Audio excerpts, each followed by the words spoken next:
All right. Well, hello and welcome to EllieMD's live educational series. We're so glad you're here because at EllieMD, we go beyond telehealth. We're building a space for real conversations, science-backed guidance, and personalized care that empowers you to take control of your health and longevity journey.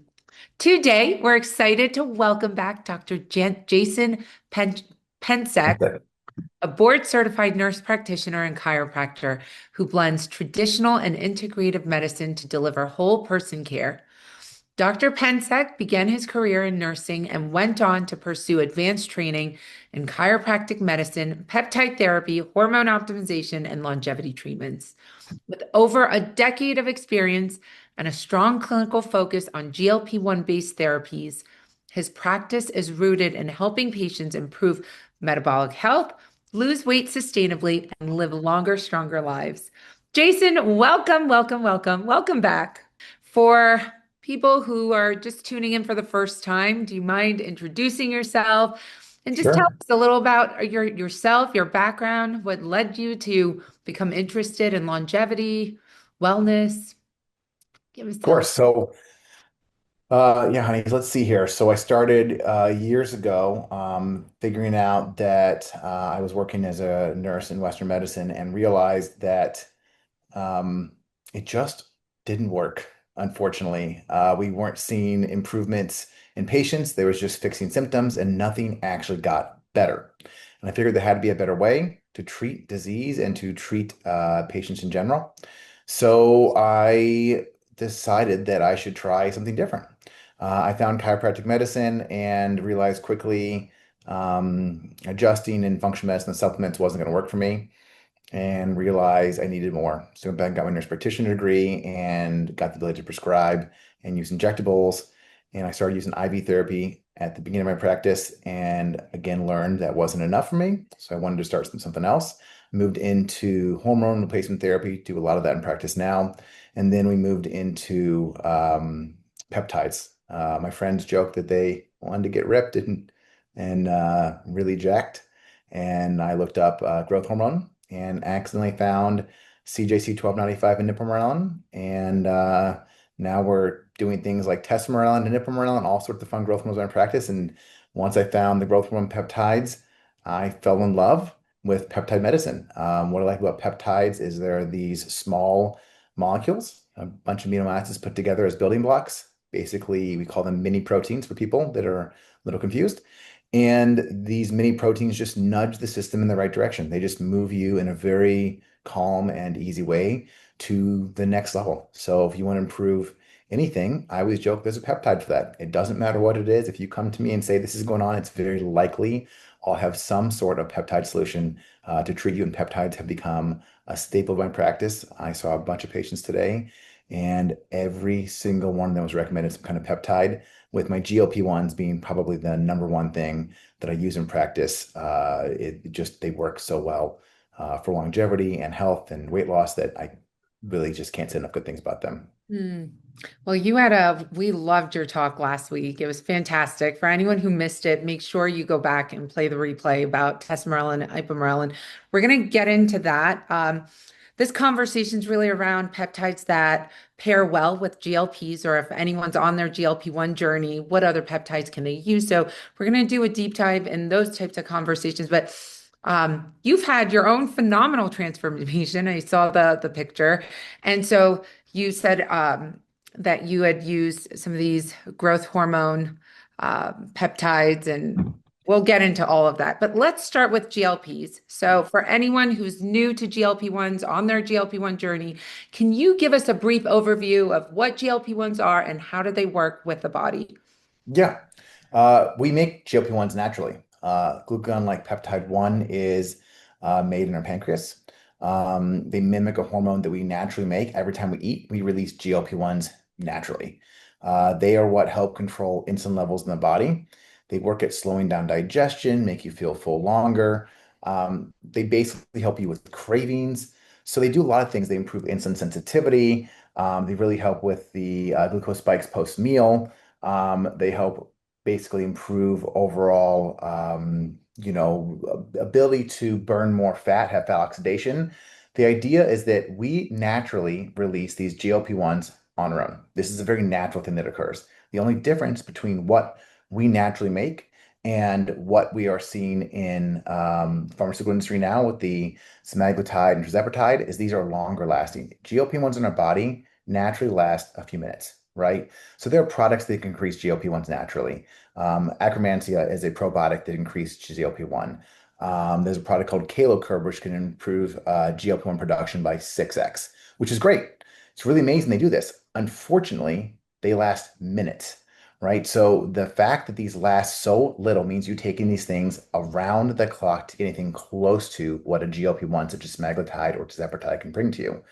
The semaglutide and tirzepatide are going to last days. So these are going to last your system for a much longer time, which gives the ability to make larger differences, right? Taking Akkermansia, this has been around for a long time, and all of a sudden became a new buzzword for a probiotic. It became a buzzword because we have GLP-1s in the market, such as tirzepatide and semaglutide. So I'm a big fan of using the GLP-1s. They last longer. They also have a logarithmic curve of how much you provide. So, you might give a, again, probiotic like Akkermansia and have some improvement in GLP-1, but the amount you get compared to how much semaglutide, tirzepatide can put out is just completely, 10x, 100x more. So you get way more in the system. And again, we see all these benefits from being on GLP-1s, and we see lots and lots of studies showing all the benefits we have, longevity, and the reasons we want them. So there are numerous reasons why I use GLP-1s in practice. I had a patient yesterday who came into my office, and I talked to her, and I saw her lipids were off. She had high CRP, which is inflammatory markers. She also had insulin sensitivity going on, so she had a high hemoglobin A1C, which means her blood sugar wasn't great. And even if she didn't walk into that office wanting to be put on something for weight loss or to use something for weight loss, I immediately would use the GLP-1. Hey, I want to fix your inflammation. Done, GLP-1. Hey, I want to help your cholesterol levels. Well, I don't really want to use a statin. What other options do I have?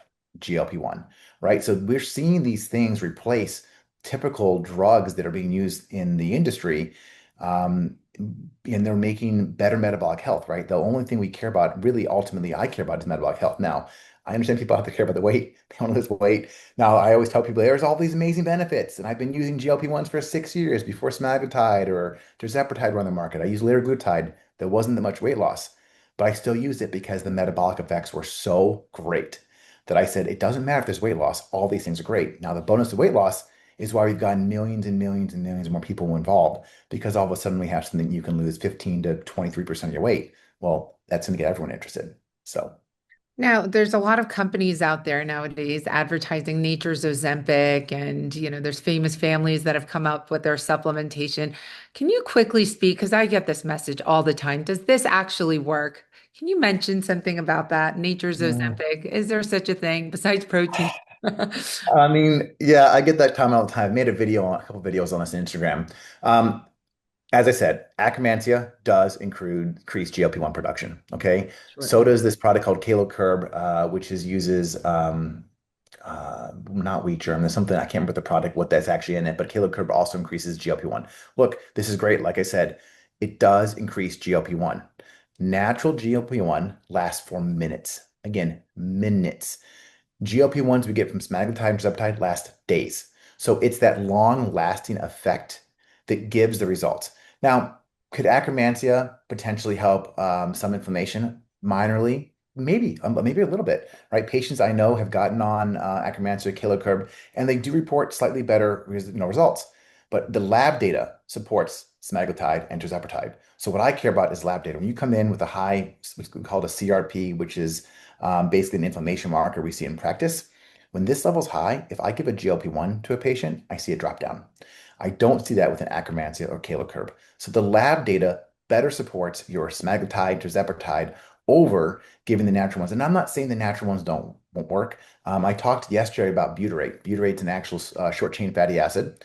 Works really well for gut healing. It can improve gut lining. It can also improve leaky gut some. It also helps increase GLP-1 production. I'm using it with my GLP-1s. So it's going to provide more natural GLP-1 on top of what I'm doing. Am I using it for the GLP-1 production? Not really, but it can improve that. But again, we're talking minutes. Honey, that's the thing. It's such a short use case when you give the natural products. They're not wrong. They do increase it, but it is very deceptive marketing when they say it's increasing your GLP-1, and people come and say, I can take this GLP-1. My God, I'm going to lose all this weight. I'm going to feel great.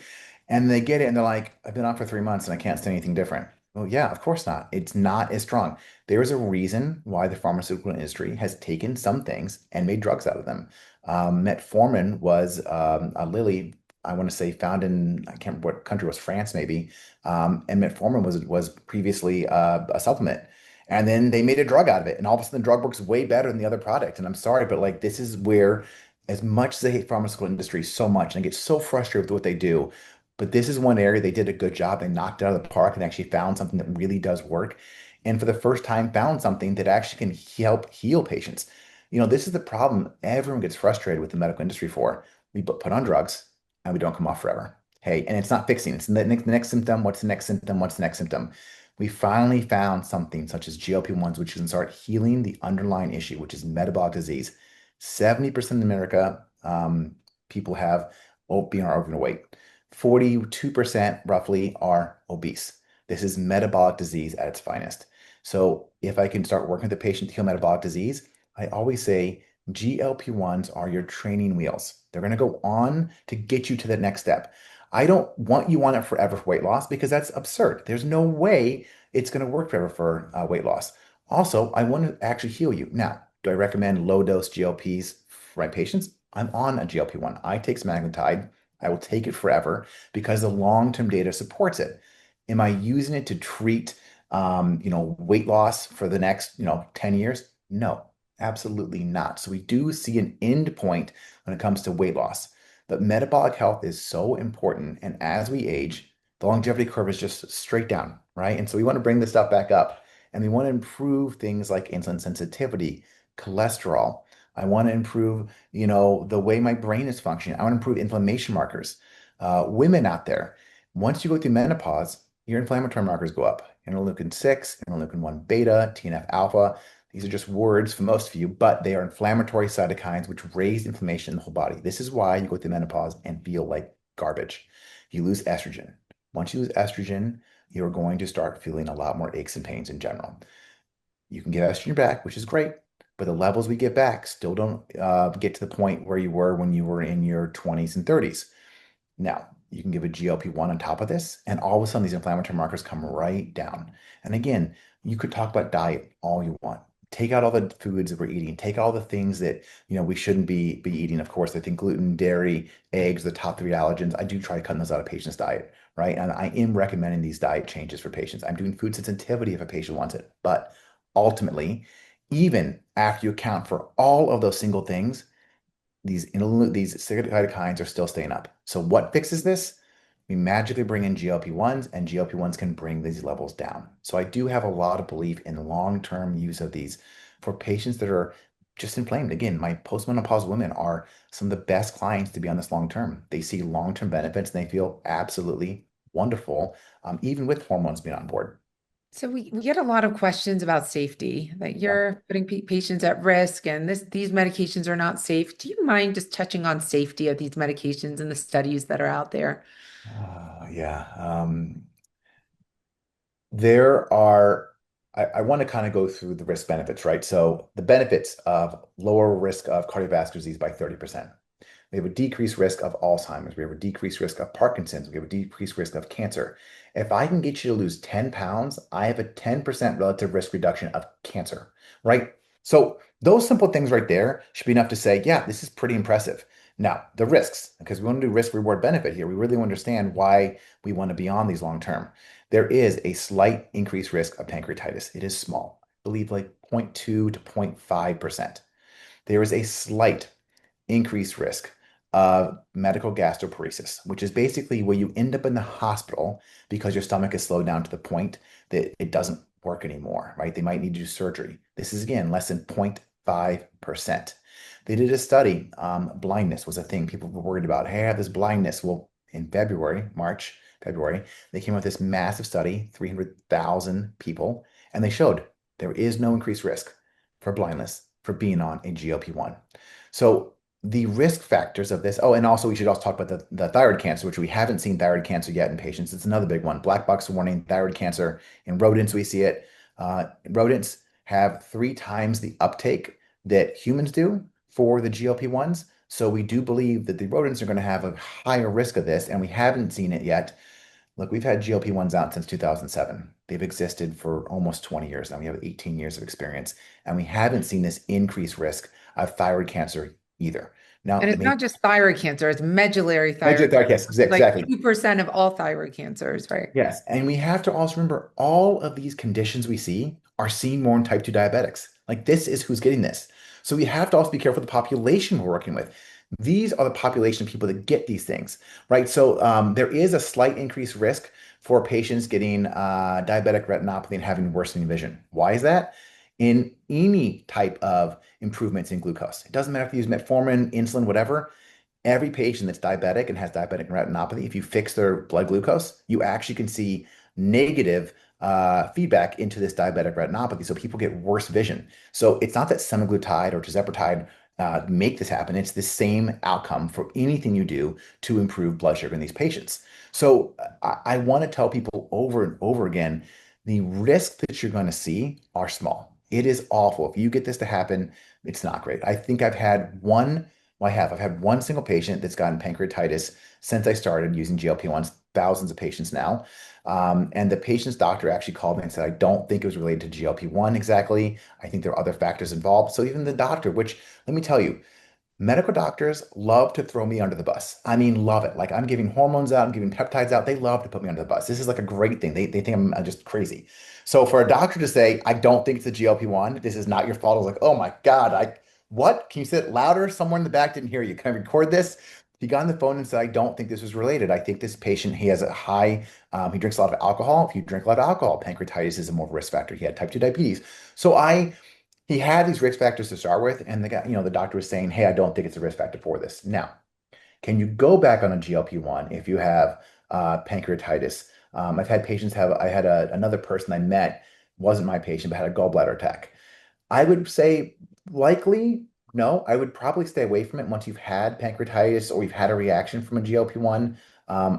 Do see patients that get an allergic reaction. Again, 2 patients in thousands have had an allergic reaction. I've switched them to a different GLP-1 and they were just fine. So if you have an allergic reaction or something negative happens to you, you have medical gastroparesis and your stomach slows down to the point you need surgery, maybe this is not the right therapy for you. Again, there are lots and lots and lots of things out there that people take that even natural, and even sometimes people take natural things and they have reactions to it. So we have to remember there is nothing out there that's completely 100% safe. We want to do risk reward, and the risk reward benefits from GLP-1s from using these things are incredibly high towards the reward and very low towards the risks. Again, we're talking about 0.5% and below for some of these risks. And they're happening more in diabetics, not in you and me and the regular people who are probably taking this just for weight loss. I'm going to just spend a couple more minutes giving you the questions that I get all the time, and I want Okay. to ask Yeah. you. The next question that everyone asks, do I have to stay on these medications for the rest of my life? How do you answer that? I mean, do you want to feel great the rest of your life? I don't. Yeah, I'm sure. Um, no, ideally, no. Right? We said this training wheels. You put the training wheels on the bike, you get to where you want to go. Our goal while we're on these things is to start rewiring our brain. GLP-1s can work on dopamine, they can work on rewiring the way you see food if you are doing it correctly, right? For me, I'm counseling patients, you have to do some kind of exercise. I'm sorry, if you're human and you're alive and you have the ability to exercise, you should be doing it. This is the number one thing for me. You don't want to lose muscle mass. Every single person's question, probably after this, is, am I going to lose muscle mass? What am I going to do about this?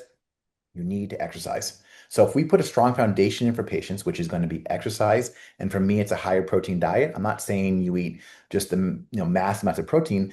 I want my patients to eat around zero point 0.8 to 1 milligram of protein per pound of ideal body weight. It's ideal. So if you're looking for a 20-pound weight loss, that's 20 pounds below what you're going for to have the ideal amount of protein at zero point 0.8 to 1 gram. Now, these things being put in place are going to really help the patients when they come off the GLP-1. If they've looked at their diet and they start making changes, again, now they've had this addiction pathway stop. Dopamine pathways have changed. If you have 100 days coming off of a craving, you stop eating sugar, for example, this is what we all eat in processed foods, bunch of sugar, high fructose corn syrup. This is what a lot of people are eating. If you can take 100 days and reduce these cravings with GLP-1s, you have retrained the brain, which means when you come off, you're less likely to want these things when you come off. Not that life doesn't happen and people don't go back to binging because something bad happens and stress in your life. I mean, this is like real life. But if you stick to what you were doing and what your program is, which is, hey, I need to eat more protein and I need to start exercising more. No, this is not lifelong. In our patient population, we don't see people coming back and saying, hey, it's been 6 months. I put on 20 pounds again. Can we get back on this? It's not what I see. I had a patient, I think just yesterday. Hey, it's been 2 years since I've been on semaglutide. I think he had lost 40 pounds with me. I put 5 pounds back on. Can we do this again? Yeah, absolutely, sure. But I'm also like, what happened? Why did you gain the weight again? What did we miss on the counseling side that I missed that had you happen? He's just like, life happened. I got really stressed and, something happened. I don't know if it was his dog died, I can't remember what it was. Something died in his family. Could have been dog, could have been a family member. I'm not sure. Stress went up. And he noticed himself overeating again. He's like, oh my God, I'm gonna get back on the semaglutide. I know how much it helped my ability to keep my food cravings down and also change my reward pathways. So the people I keep on long term are doing it for longevity. They're doing it because they want to keep their inflammation down. They want to help reduce their cravings. It's the reason I take it long term. But no one out there do I want to think they need to be on this forever to keep the weight off. We cannot permanently keep our bodies in caloric restriction by suppressing appetite. That is not realistic. And even the studies show this. There's a max weight loss with this. So you cannot constantly suppress the appetite. You will get used to this suppression and it won't work. So when you do want to go back to use this stuff again, it won't work as effectively if you've just been using it for months and months and months to keep your weight off by suppressing your appetite. Again, this is why we move to microdosing and very low dosing, because those microdosing can still improve the dopamine reward system, but also won't work at that appetite suppression. Okay, last question. What's the difference between research grade peptides, compounded, and what's available, the branded medications? What's Yeah, the okay. difference? Well, Ozempic has propylene glycol in it, which is banned in the UK, so it is not good for us. Um, so that automatically takes Ozempic off the market or Wegovy off of any of my patients' ideas. I'm like, this is not something I'll ever give a person with this Can stuff you in there. explain why propylene glycol is not good for you? Yeah, I mean it's cancerous. We don't want that. So I mean it is again, other countries have banned it because it is bad for our bodies. It's like the reason why we're taking out all the dyes out of food now. If you haven't looked and seen Kellogg's and all these food companies are now reversing their stance. Oh my gosh, people don't want to have this in there. It's poison. Mhm. And it's taken a long time. Unfortunately, in the United States, we allow a lot of things through.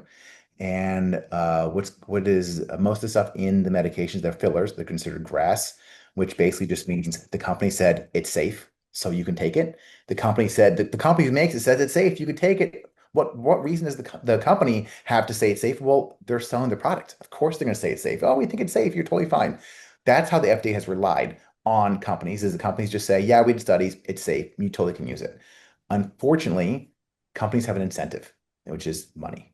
And if they add fillers that aren't healthy for us, these fillers are just easier to use. It's just cheaper for them to put this in than something else.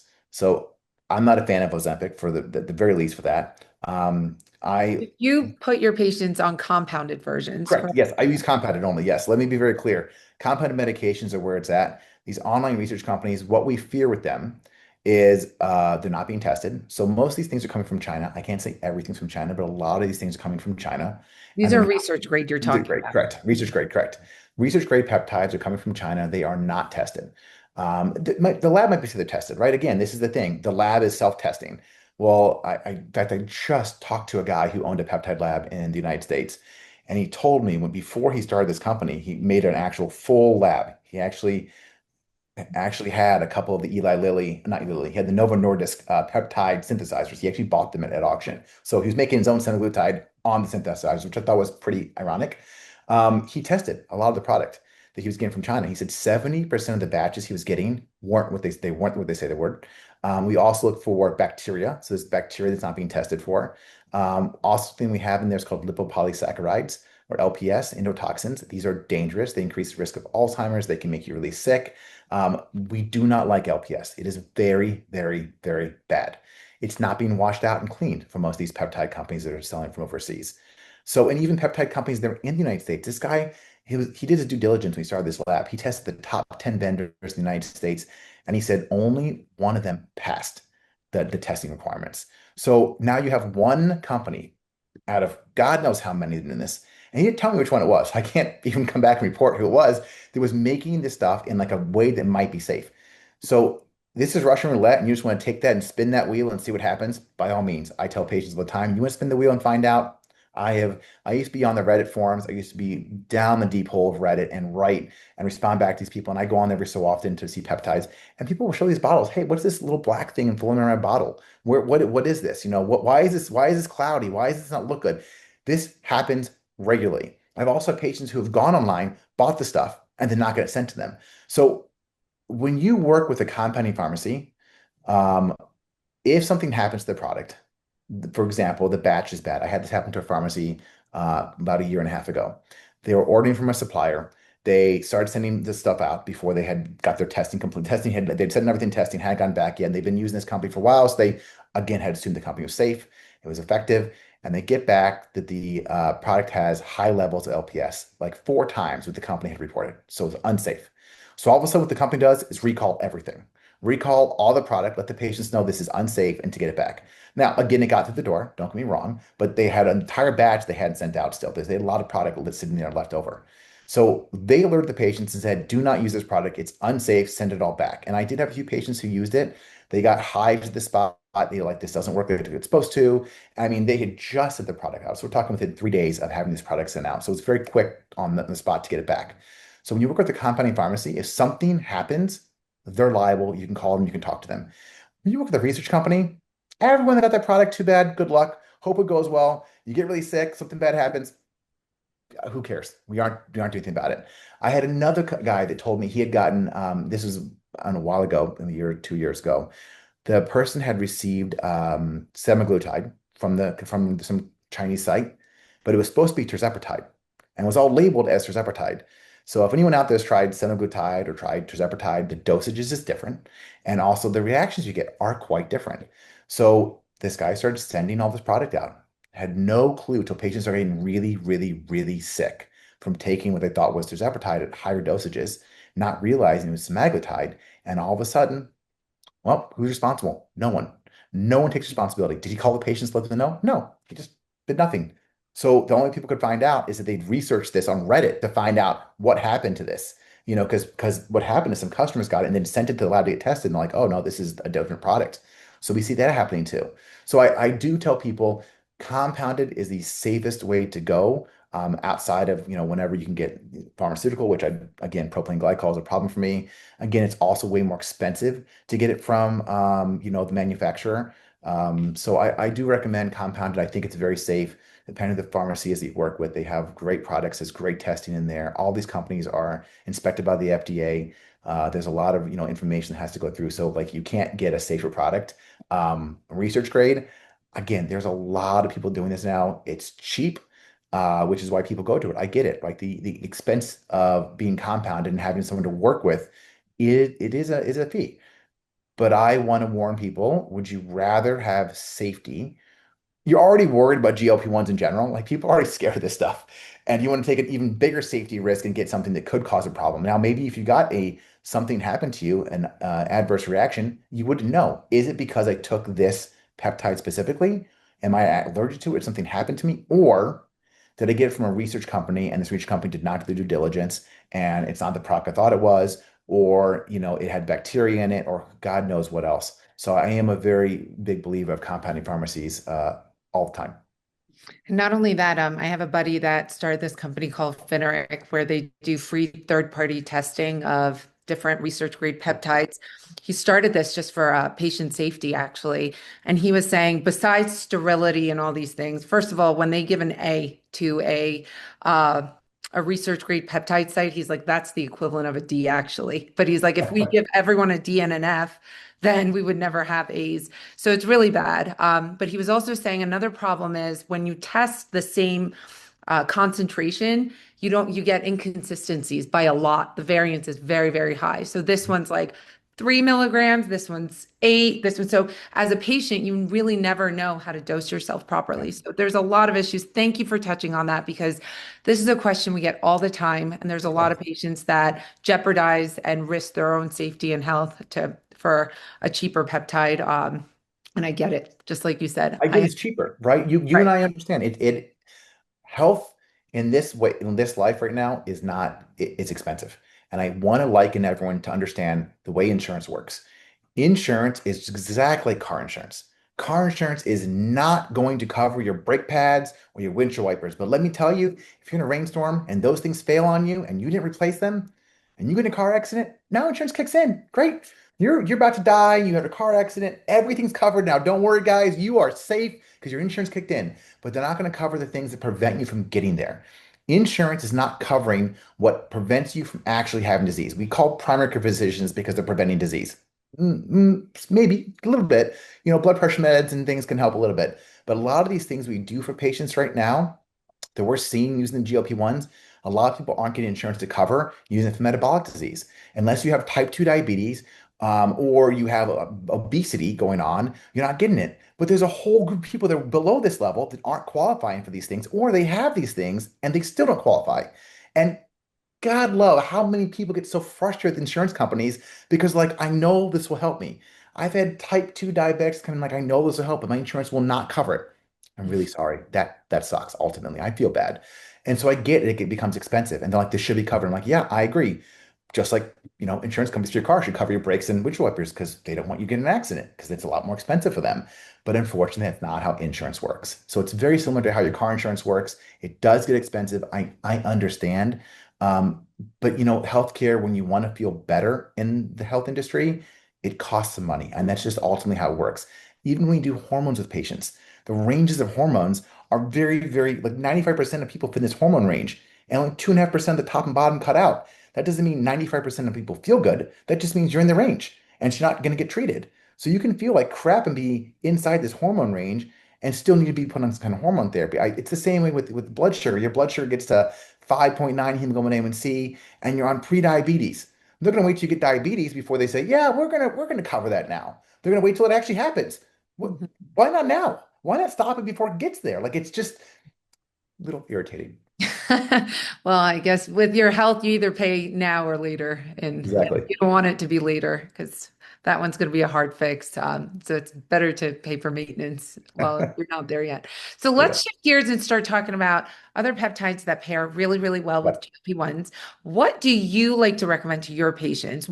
Okay, we talked about this briefly last week. So now I've been on GLP-1s. I'm starting to lose weight. I feel great. My weight's going down. Now I want to what else can I do? Oh my Oh, gosh. where do you want to start? Okay. So many things you can do. So many things.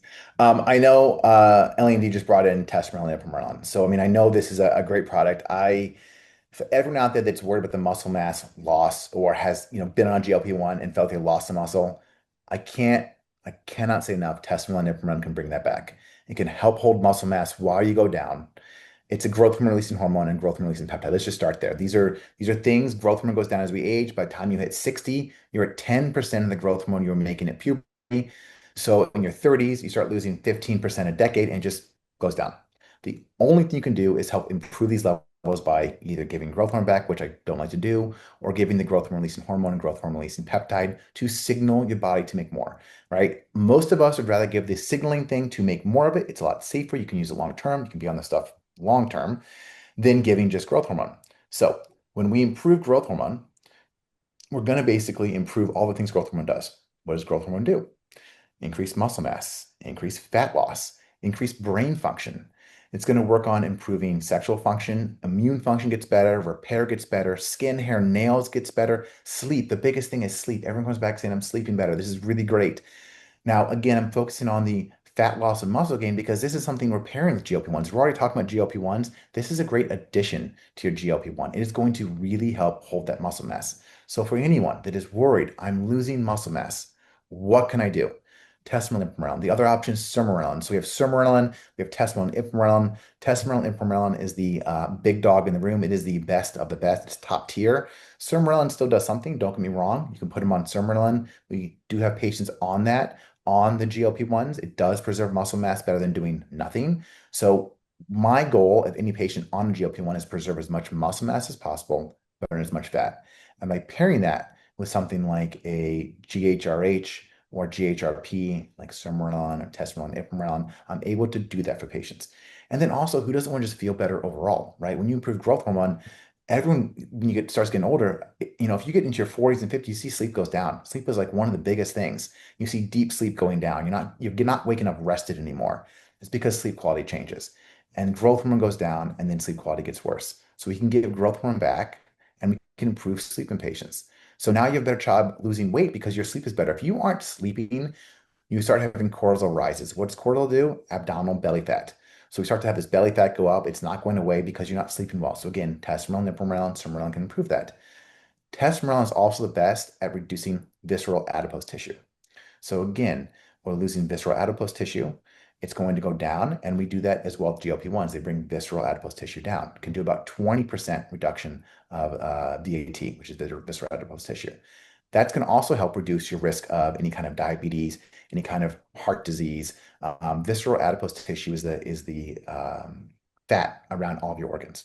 And that going down is massive. GLP-1s can help. You can go on testosterone and ipamorelin and help. They pair really well together. For anyone out there that might have something like fatty liver disease, which is, really not great, testosterone and ipamorelin works in that too. So GLP-1s do fix a lot of these things, and you can add a testosterone and ipamorelin and just see the improvements and just synergistically work together. So the growth hormone peptides and growth releasing hormones pair significantly well with your GLP-1s. Years ago, when I first started using hormones in practice on my mom, who I love, who's actually here today. It's her 80th birthday this weekend. So we're going out to take her out this weekend. And I will tell you that I have had her on peptides for years. And one of the first things that happened when I put her on the hormones is she felt good. And then we added in the growth hormone peptides. And I remember talking to her and saying, if I could do two things with patients, one of those two things would be adding growth hormone peptides. It's one of two things long term that I think every person should be using. I think hormones are great, and then secondarily growth hormone peptides. So that's sermorelin and testosterone, ipamorelin. Those are the things we want to do. Now, one of the adverse effects that we see from these things, because I know everyone's like, what am I going to see? What should I be worried about? Water retention is typically number one. That is the biggest thing I see. Because we're using the peptides rather than growth hormone traditionally increases, or I guess it should decreases insulin sensitivity. So you basically move towards diabetes, prediabetes if you're on growth hormone in general. Now, GLP-1 is great. We can counteract that. We're giving one thing to counteract the other thing. We don't want to do that, right? We want something that's going to work better. So this is where the growth hormone peptides work better. They increase insulin sensitivity. So now you're helping improve your insulin sensitivity, which is going to reduce your risk of type 2 diabetes. So again, another good reason to be on the peptides versus growth hormone. Also, when you take the peptides, it is a double-edged sword. There is an increased risk of growing cancer if you have cancer. This is the big thing people understand. If you have the cancer already, NAD can make it grow. Peptides, like growth hormone peptides, can make it grow. Anything's going to be anabolic, which is more of growth, is going to increase cancer. Thankfully, growth hormone peptides have the dual-edged sword where they can grow it if it's there. If it's not there, they can shut it down. Immune surveillance goes up. So if you don't have cancer, guess what? That testosterone, ipamorelin, sermorelin is reducing your risk of cancer. And again, you're already potentially on a GLP-1. You've used GLP-1s. GLP-1s, again, work on that upside. They're catabolic, I mean, they're breaking things down. And again, those reduce the risk of cancer. So again, why am I putting people on these long term? Hey, guess what? I'm going to keep my GLP-1s, help keep my cancer levels down. If I use a testosterone and ipamorelin, I'm not increasing my cancer risk. I'm actually keeping that down further. But if somehow, God forbid, you get cancer, right? Like there's nothing out there permanently stops people from getting cancer. We can bring risk factors down. You might still get cancer. But if it starts to grow, that what we will see is that growth hormone peptides will increase potential the growth. It'll be a faster growth. So again, not great if you have cancer. Wouldn't give it if you have cancer. I give a GLP-1 if you have cancer. Those are still great in cancer, but not like a sermorelin, ipamorelin, and tesamorelin Jason, I was taking Tessa for a week just to test it out, and immediately I felt so much better as far as brain fog goes, mental clarity, but my sleep, like that was something I noticed the first night. I slept like a baby. One thing I did notice was hunger, and my appetite shifted and changed. Can you talk about that? And someone asked, can you talk about timing Tessa injections around food? Can you touch on Sure. that? Because Yeah, that's of course, something people will notice. for sure. Okay, so Tesamorelin, what we love about Tesamorelin and Ipamorelin is they do not increase cortisol and they do not increase prolactin, which can happen when you take some other growth hormone peptides. So cortisol, obviously very bad. We don't like cortisol. Stress hormone, not good. Um, Ipamorelin is a growth hormone peptide. It works on ghrelin. Ghrelin is our hunger hormone. So testosterone has no increase in hunger at all. It's a growth hormone releasing hormone, no hunger increase at all. But the ipamorelin in some patients can increase hunger. So there is that small population that say, I am a little more hungry taking ipamorelin because it does work on ghrelin. Can I say it happens in everyone? No, really can't. But some people will come back and say, I'm a little more hungry, which is unfortunate, right? So, I mean, Sermorelin is your other option that doesn't increase hunger. So, like, that's a really good option. Maybe having a Tesamorelin by itself might be a really good option that maybe LEMD can consider. So they have one that does increase hunger. And I will tell you, the reason we use testosterone and hormone together, the big reason, because people, hear hunger, oh my God, I don't want the mix. But they work better. They're synergistic. So when you get a growth hormone spike, the spike goes, it's like together. It's like a big push together and makes a bigger spike. Just testosterone by itself does spike growth hormone. It does spike really IGF-1. So IGF-1 levels go up about 100, 150. So like this is like the level we want you at as you get older. It does work well for that. But when you pair it with ipamorelin, you have the bigger spike. And when do we want the spike to occur? Typically before bed is usually the best time because if you do this before bed, this is one of our biggest spikes of the day is overnight. So if you increase the spike overnight, you'll get better sleep. You can do in the morning. I've done it in the morning as well. Some people, for some reason, say they have a paradoxical effect, meaning it does the opposite of what I expect. And they'll say, yeah, I actually can't sleep on that testosterone stuff. I can't sleep at all. I'm wired, which is great. They have a lot of energy. That's fine. Move it to the morning. They go to the morning like, oh my God, they fixed everything. I feel so much better and I'm sleeping great at night now. I'm like, great. Everyone's different. This is why it's called the practice of medicine because there is nothing that is 100% for everything. So, I would say at night is the best time. And again, no food at all before you take this, about an hour beforehand, and no food in half an hour after you take it. So if you're doing a morning dose, no food for half an hour after. If you're doing a night dose, no food an hour before you take it. So that would be what I'd use in patients myself. I personally use a 6 on 1 off dosing of testosterone. I know that LEMD right now is doing 5 on 2 off. They both work. They're both effective. There's nothing wrong with either one of the dosing protocols at all. Some people also do 4 weeks on and take a week off. So like the different dosing protocols are not going to change almost that much. Doing an extra day is not going to make a massive difference in my patients or how you feel in general. So I do tell people like the dosing protocols, again, as long as you're not doing it every single day and staying on it long term, that's where we see problems because it can shut down receptors. So I do tell patients don't do that unless you got to take breaks at some point, and the breaks are typically weekends to let your receptors reset. Yeah, I'm on my second day off and I'm like, I can't wait to go back tomorrow because I slept like a baby. Those 5 days, I slept like a rock. And when I start back up, I think I'm going to pair it with a tirzepatide just to help with the hunger a little bit. Hey, I Um, nothing wrong with it. Like I said, not everyone gets that. No, honey. Some people, I have a lot of patients. Like when I what does take that say about me? I don't know. It's just we need to talk outside of here and get. But I would say that the thing that I like about testominoprone is again because that spike is there, you have a better sleep. You have better muscle mass. You have better improvements in fat loss. Again, that spike does improve a lot of things. So if you're not getting that hunger, good for you. Awesome. Not everyone gets it. We use CJC ipamorelin a lot, which is not really available for most pharmacies right now. But that combo, again, because you add the ipamorelin, and anything that's going to add a growth hormone peptide is going to increase hunger because they work on ghrelin. So anything that works on ghrelin is going to potentially increase hunger. Ipamorelin is very mild, so it's a very mild increase, but in some people, it's worse than others. Again, I have patients who take this stuff and have no change in hunger at all. Many and most of my patients have no hunger increase. So I don't want them out there to think, oh my God, if I'm on this, I'm gonna get so hungry, put on this weight back on. Try it. You might not have anything at all. And then I think that, we're going to talk about having some kind of just Tesamorelin blend by itself so that you can have the no hunger for the people that really don't want the hunger increase. Again, I want to say trying the blend first is probably a better option because you have such a better result from the two together. But again, if it does increase hunger, there will be, I'm sure, potentially down the pipeline, some formulation by itself that we can get to people.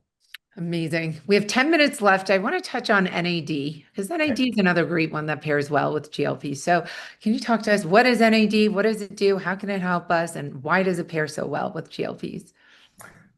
So nicotinamide adenosine dinucleotide, NAD, is a B vitamin derivative. Comes from niacin. So if anyone out there has ever had niacin by itself, you get a nice, nice and flush, real hot, red in the face. You feel awful. NAD does the same thing. Really great. You get the same kind of flush. You get the same kind of shortness of breath. Is that bad and scary? No, not at all. Super safe. Now, NAD is a B vitamin. It is the last cofactor needed to make ATP, which is energy at the cell level. We need NAD as a substrate to make all the cell energy we have. And as we age, NAD levels consistently go down. Unfortunately, these bodies break down. I don't care how you cut it, what you do. As far as I know, no one's living to 300 years right now. Maybe in the future we'll have some more cool stuff. But what we have available is pretty interesting. NAD does a really good job improving longevity. People typically feel more energy. Their brain works better. We see improvements in the immune system. We see improvements in DNA repair. We see more fat oxidation, more fat burn. So again, how's it pair with something like a GLP-1? Well, you have more energy. When you have more energy, you're going to do more things. Some people, when they get on the GLP-1s, they'll come and say, I'm a little more tired. I don't feel like I did. Why? Because you're eating less food. When you get into that calorie deficit, some people get a little tired from that. You add NAD in, you're back out running around doing the things you want. You want to burn more fat. You want to have your detox pathways happen because NAD helps work on the detox pathways. Guess what? Now we can give a NAD product to someone on GLP-1 that is not detoxing very well. When you are going to be burning fat down, the main thing that happens is your body has to break down the toxins. All of your toxins are stored in fat. If you want to break the fat molecules down, the toxins come out, they have to go somewhere. Your liver has to process them. So there's two great things we use. One is glutathione, which I know also EllieMD has, and number two, NAD. I prefer NAD over glutathione in general, just because there's so many more benefits from NAD than glutathione. Glutathione's still a great product, not hating on it, but I see more results from NAD.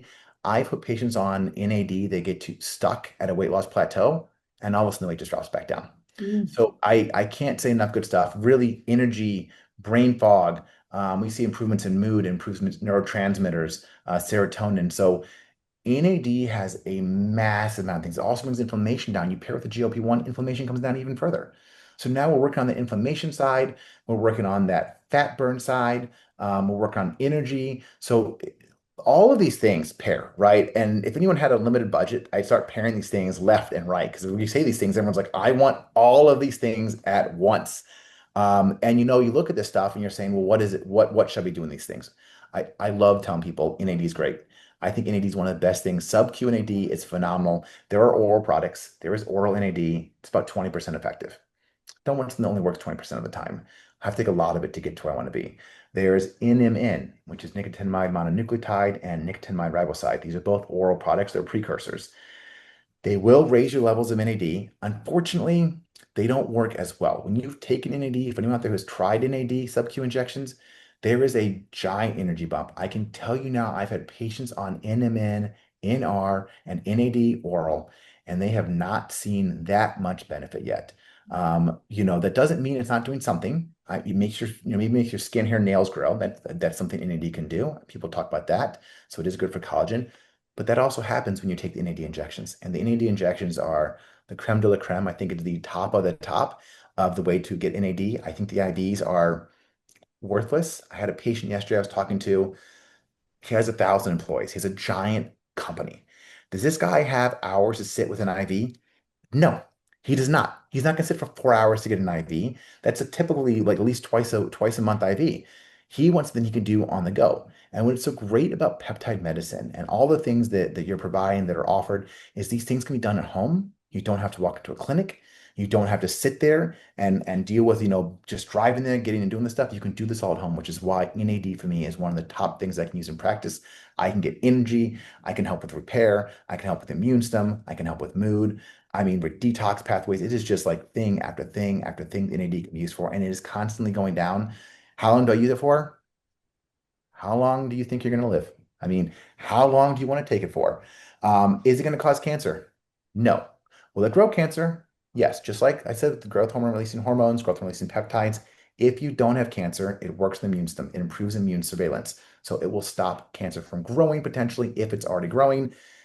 But if you have something that gets past immune surveillance, then yeah, NAD is going to grow it. So I do tell patients, and again, there's no way to know. There's Gallery testing, there's Pronovo. There are things you can do to test. Unfortunately, these things are not 100% accurate. So there is nothing that's 100% going to guarantee you do not have cancer growing in your body. It's just not a way for us to definitively say that to anyone.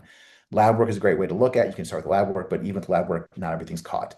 So people freak out. And I always say, hey, the median age of cancer is 66. Like most people happens when you're older, right? So our younger patients, it isn't likely, and cancer is not something that happens to everyone. So I do caution patients to say, hey, I know everyone has this worry. No one wants cancer, and no one wants to grow it. I will say it doesn't cause cancer. There's no increased risk of cancer, but again, potentially growth can occur from taking, the growth from releasing hormones and peptides, and even from NAD. I just had a text message that came in and said, "Can you ask Jason what his stack looks like, what he's using? Can you share with People us are your privately texting you right now. They're not in the chat. Oh, how dare they? How dare they? What are you I'm doing, getting people? this. She's looking through all the messages right now. She's reading every message you're saying, I everyone. know She's there's reading just every so single one. many. Gosh, I can't even get through any of these. Um, But what are my you stack. using? We want Yeah, to so know. my We want to stack. look and feel as great as you. Yeah. You've been doing this for long enough. What are you My using? my my days are filled with 2-day workouts. So come join, please. I have a Pilates yoga studio in Chicago, open a gym next month. Please come hang out. I do a lot of exercise. Um, I have semaglutide as one of my staples. I am also cycling between Tesamorelin and Ipamorelin. So I use the combo. It doesn't really increase my hunger. And I cycle between that and something called IGF-1 LR3, which is basically what Testosterone and Ipamorelin is trying to turn on IGF-1. That's like the ultimate goal with using these things. Growth hormone goes to the pituitary, goes to the liver, and turns on IGF-1, which is ultimately what makes all these great things happen, such as muscle gain, fat loss, brain, all this stuff. So I take that. I'm also on daily tadalafil, so that's daily Cialis. I give that to my men and my women, and it reduces the risk of stroke and heart attack mortality rates by 40%, up to 40%. So I want to live longer. I don't want to die. I'm going to take that for the rest of my life. Also increases brain function, increases performance in the gym. It makes me really veiny, which I love, and then increases sexual performance in both men and women. So it's a no-brainer for my patients. We're also using Which, by the way, we have in our thrill pill. So if you guys are there you interested, go. Love it. There you go. Another EllieMD product that I'm going to love. Yeah, I mean, daily tadalafil is something that I recommend. There's literally companies that just do this. I think Blue Chew is one that literally just does Cialis. That is all it does. And yeah, it's great for sexual function in men, but my God, you live longer and you live better. So automatically to people that will worry about heart and disease. in women, in Women both too, genders. same thing, same thing. It's going to make you live longer, better sexual function. Women say better orgasms, more blood flow to the pelvic region, so less painful sex. Like it does a lot of great things for women. It is the exact same thing for men and women. I use the same dosing. It's going to do the same thing for women as it does for men. A few adverse effects. You might have some vision changes, some low back pain. It's not because the pill's doing it or what you're giving is doing it. When it increases blood flow, some of that vessels might be lying up against some kind of nerve that's just anatomy. And because that might pressure on the nerve a little bit, changing vision or changing like low back pain. Some people get dizzy, they get headaches because again, it's the pressure of the veins going larger. Not really, if you stop, it goes away right away. So I do that. I also use BPC 157 right now and GHKCU. And then I'm cycling currently right now thymosin alpha 1, which is an immune modulating peptide. But yeah, I take a few things, but semaglutide and the GHRH and GHRPs, those are like my staple. Like I will not come off them. My mom is here this weekend. It's so funny. I love her to death. And she was just telling me how she went on a trip. I think she went on a cruise for a month. And I didn't bring my stuff with me. I didn't take anything. She did take her GLP-1, I'll tell you that. She is a small woman. She's about 120 pounds, but she loves her GLP-1 because she goes on a cruise. She's like, I don't want to eat. I don't want to have my appetite up like stupid cruise. All the food's there. So she takes that with her, but nothing else. And she comes back and she's like, I didn't realize how much this stuff helped me till I came back and got back on it. Because when I came off, the stuff slowly comes out of you. GLP-1s take 5 weeks to leave your body. So it's in your system for quite some time. So, and then growth hormone peptides, she got off those and took a while for her to feel a difference. So she gets back, she's like, I don't feel terrible. Then she starts everything again and she's like, oh my God, why do I not do this? Why am I not taking this stuff all the time? So these stacks we talk about, I also take NAD, by the way, about 3 to 4 days a week as a pre-workout. So I don't do caffeine. I just take my NAD, which is a great thing to do.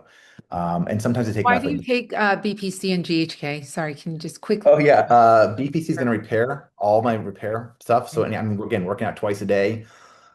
If I don't do something to keep my body going at 40, I will very much fall apart. I have come off BPC, and it's not bad in the beginning, and then get back on. I'm like, oh my God, I'm not sore anymore. Why did I stop? I always forget. I just forget to reorder. That's ultimately what happens for most patients. They forget to reorder. Some people say, should I take a break on this?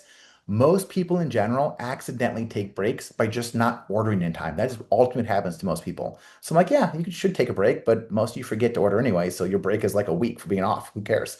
So I'm off. I come off and on BPC, but just accidentally. And GHKCU is skin, hair, nails. So if you want to improve collagen and elastin, look younger, my hair grew thicker.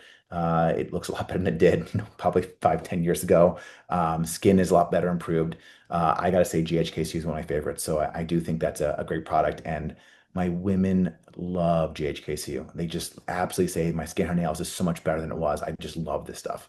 So that's essentially my stack. I don't think I have anything else. I do cycle a few things throughout the year, but that's my staple.